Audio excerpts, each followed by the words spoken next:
Hello everyone, नमस्कार। I am Amol मानगरे और मैं आप सब लोगों का स्वागत करता हूँ अपने यूट्यूब चैनल में। फिर एवरीवन, अभी हमारा 11 नंबर का चैप्टर अच्छे तरीके से स्टार्ट हो चुका था और मैं आप लोगों का पार्ट 1 भी अच्छे तरीके से कंप्लीट करा चुका था। लेकिन अभी हमारा आखिरी पॉइंट है आज का, जो पार्ट 2 है। पार्ट 2 के मतलब इस प्रकार से पॉइंट है आप लोगों के सामने। तो फिर देखिए, सबसे फर्स्ट वाला पॉइंट है, राज्यों का प्रशासन किस प्रकार से चलता था। नए प्रकार की सेना अभी नए प्रकार की सेना किस प्रकार से सम्मिलित हो चुकी थी। और सबसे आखिरी का पॉइंट रहेगा वो रहेगा कि मतलब हमारे दक्षिण राज्यों में सभाएं किस प्रकार से चलती थी। फिर देखिए एवरीवन, अभी ये जो हमारा फर्स्ट वाला पॉइंट है, मैं अभी स्टार्ट कर देता हूँ ज्यादा समय व्यक्त न करते हुए। तो फिर देखिए पार्ट 2 देखिए, सबसे पहला वाला जो पॉइंट है उसका नाम है राज्यों का प्रशासन।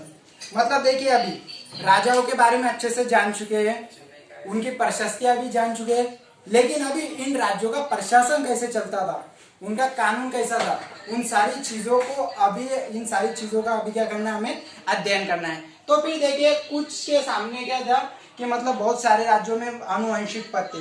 कौन से पद थे? आनुवंशिक पद। आनुवंशिक पद मतलब कि क्या, मतलब कि क्या, एक ही परिवार के क्या बनेंगे, उस राजाओं बनेंगे। मतलब कि क्या एखादे पिता के बाद उसका बेटा ही क्या बनेगा, राजा। या मतलब नहीं क्या, कुछ भी है जो मंत्री या प्रधान रहेगा, उसका पद उसे क्या मिल जाता था, उसे मतलब आसानी से प्राप्त हो जाता था। तो फिर देखिए इसी प्रकार से हमारे जो कवि कौन थे, हमारे कवि हरिसेन क्या थे, इसी प्रकार से उनके पिताजी के डेथ के बाद वो क्या बन चुके थे, महादंड नायक बन चुके थे। क्या बन चुके थे? महादंड नायक। कौन? कवि हरिसेन। और फिर देखिए, ये कवि हरिसेन कौन थे? समुद्रगुप्त की प्रशस्ति लिखने वाले थे। ये जो मैं आप लोगों को पार्ट 1 में अच्छे तरीके से क्लियर करा चुका हूँ। और फिर देखिए एक पद ऐसा भी था जिसमें क्या था मतलब कि क्या, मतलब इसका अर्थात ये है कि मतलब नहीं क्या, मतलब एक ही इंसान क्या करेगा, एक से ज्यादा पद संभालेगा।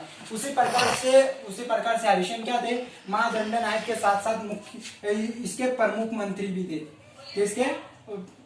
समुद्रगुप्त के दरबार के क्या थे, वो प्रमुख मंत्री भी थे। और फिर देखिए, उनका काम क्या था, शांतता और फिर बाद में क्या, राज्य के ऊपर अच्छे प्रकार से नियंत्रण चलाना। इन सारे टाइप्स का वो क्या करते थे, काम अच्छे तरीके से निभा सकते थे। और फिर देखिए, इसी प्रकार से प्रशासन भी अच्छे से चलता था। और फिर अभी हमारा अगला पॉइंट जो आता है, मतलब क्या, एक नए प्रकार की सेना किस प्रकार से थी। अभी क्या, इनकी अभी सेनाएं किस प्रकार से थी। तो फिर देखिए, पहले ही जैसे क्या था, मतलब नहीं कि अभी भी क्या था, बहुत ज्यादा से ज्यादा शहरों में, बहुत ज्यादा नहीं क्या, राज्यों में क्या थे, मतलब क्या थे, हाथी थे, घोड़े थे, उसके बाद में रथ थे, बहुत से ज्यादा क्या थे, उसके युद्ध के शासन थे, युद्ध के साधन थे, सॉरी शासन नहीं साधन थे इन सेनाओं के। और फिर इनमें भी एक जो रहता था मुख्य, इसका नाम रहता था सेना नायक। क्या रहता था? सेना नायक का अभी काम क्या रहता था, उन सेना नायकों को राजा या अपना भी जो प्रशासक रहता था, कभी अगर शासक जो रहता था, कभी भी अगर उसे अगर सेना की जरूरत अगर पड़ती है, तो फिर तभी सेना नायक का क्या करते थे, इस्तेमाल किया जाता था, उसकी सेनाओं का, उसका।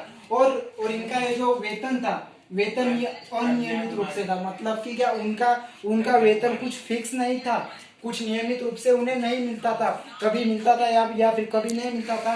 और राजा उन्हें क्या करते थे, भूमि प्रदान करते थे। क्या प्रदान करते थे? भूमि प्रदान करते थे।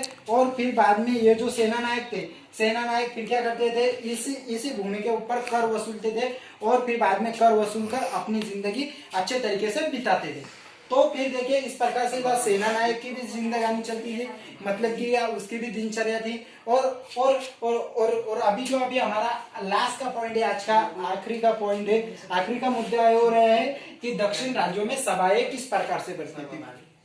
कुछ देखिए, ब्राह्मण भूस्वामियों की, किसकी?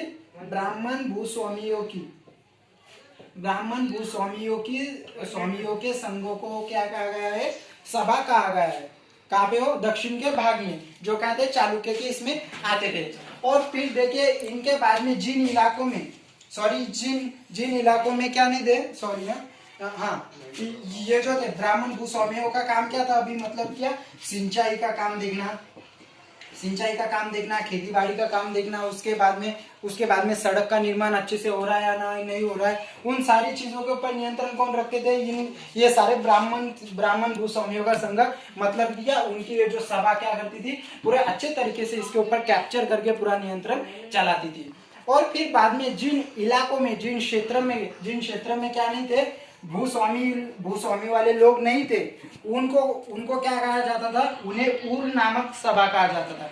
क्या कहा जाता था, उर नामक सभा। और फिर बाद में इन दोनों सभाओं के मुख्य ये जो रहते थे, मुख्यमंत्री वगैरह, इनका सारा क्या थे, धनवान लोग, व्यापारी और ब्राह्मण लोग क्या करते थे, इनका शासन, इनका नियंत्रण में, इनके अच्छे तरीके से नियंत्रण में चलाते थे। तो फिर देखिए इसी प्रकार से पार्ट 2 भी अच्छे तरीके से कंप्लीट हो चुका है। आपको अगर किसी भी प्रकार की समस्या हो तो फिर आप लोग क्या कर सकते हैं, कमेंट्स बॉक्स में जरूर बता सकते हो। तो फिर देखिए एवरीवन, उसी के साथ फिर मैं अभी हमारा अगला जो चैप्टर रहेगा 12 नंबर का, वो चैप्टर लेके बहुत ही जल्दी लौटूंगा। तब तक की मैं आप सबसे अनुमति चाहता हूँ। जय हिंद, जय भारत।